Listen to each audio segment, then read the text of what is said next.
they don't have a family relative, and then they're deported. And this is something that a lot of people don't realize. Okay, so let's get fact based. Okay, so in Mexico, illegal immigration is a felony in Mexico, punishable by up to 2 years in prison. Repeated attempts can get you 10 years in prison. People who aid illegal aliens in Mexico are also subject to felony charges. None of that is true in the United States. Mexican law says that Mexico can deport illegal aliens, quote, who are detrimental to economic or national interests, who violate Mexican law, or, and I'm quoting now, who are not physically or mentally healthy or lack the means to sustain themselves. Are those humane laws? Are those racist laws? U.S. has laws like that, and they're not illegal aliens. They're undocumented people. Actually, and there's 250 million undocumented people in the world. Federal law describes them as, oh, hold on, just since you're so knowledgeable, our federal documents, the IRS, for example, describes people who are in this country illegally as illegal aliens. So it's not some racist term I'm throwing around. It's a term that the Obama administration used for 8 years. So let's just stop. Before they were called wetbacks, people were called three-fifths of a human being. I'm using, and they changed the terminology. First of all, they were never called words matter. Human being by anybody. I don't know where you're conflating two things, but you're not answering my question, which is, in Mexico, it is a felony to go into Mexico illegally. And look, I'm not here to beat up on Mexico. I'm merely saying, as someone who says that he's more proud to be Mexican than American and is holding the U.S. to this standard, why don't you answer the question? Do you agree with the fact it's a felony to go into Mexico illegally? No. And the thing is that I never said I'm more proud to be Mexican than the United States of America. I'm a dual national. It says right here, I'm reading your bio. Your bio, which I read about 4 minutes ago, said, quote, I'm a proud American and an even prouder Mexican. I'm very proud to be American and to be Mexican. Even prouder to be Mexican than American. I don't know which bio you're reading, but I'm very proud of my Mexican your Border heritage. Angel site, which I just read. Yeah. Okay, but so my question is, if you're even prouder to be Mexican than you are to be American, then clearly your main interest is in preserving the well-being of that country, because you just said, I'm prouder to be Mexican than to be American. So that's fine. I didn't say that, but the thing is that it says it right on your bio. I don't want to debate something that's true.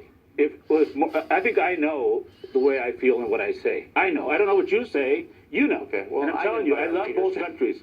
I love both countries. Whatever. If more people have the dual nationality, like a lot of countries have, then you can be treating people with dignity and respect, building bridges, not walls.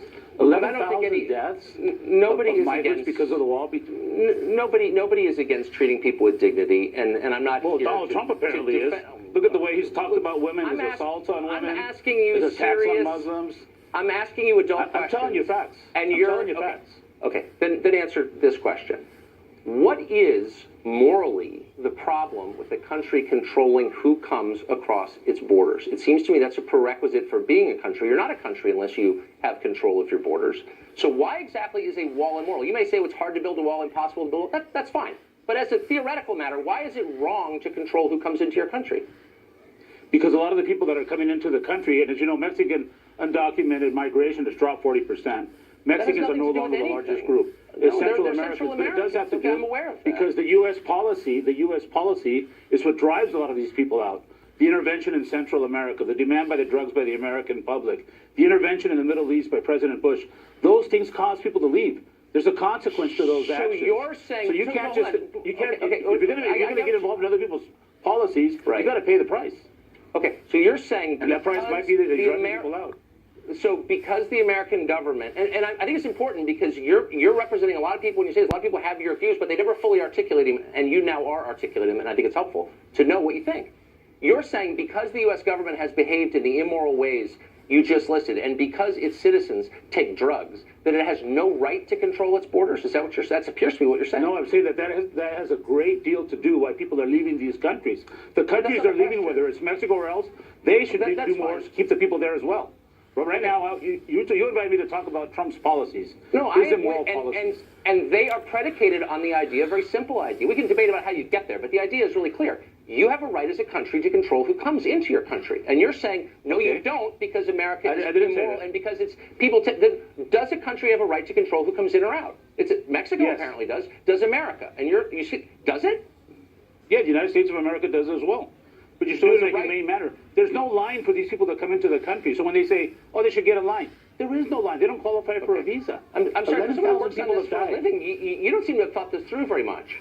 I have to say. I thought it through very much. Every single you day, have? I think it through. I'm at the border almost every day. I spend So half my would time it- in Mexico. I'm very familiar with the issue. You don't seem to have learned much. So would it be okay for the U.S. government to have an absolute barrier along the border and the U.S. government to determine who comes into this country from a foreign country? That's an okay thing for you. You think that's all right?